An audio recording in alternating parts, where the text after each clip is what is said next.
Labor and birth is one of the most challenging things for our bodies, and while we can't prepare for it all, there are certainly things that we can do to help ourselves along the way, especially to prepare for labor and birth. Hi, I'm Lauren Gastall, physical therapist. Let's try some exercises to prepare. We're going to do the side body release today. The side body release helps us to practice deep back body breathing and helps us to release the lat muscles.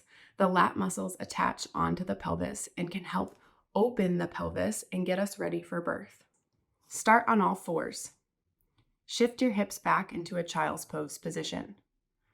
Walk your hands over to one side. If you're doing this on the bed, you can hook your fingers on one side of the bed for a greater stretch. Breathe deeply into your back body and into the side of the rib cage where you feel the stretch. Hold this for 10 long breaths. And then go ahead and do this on the other side. Do you want more exercises to help prepare for labor and birth?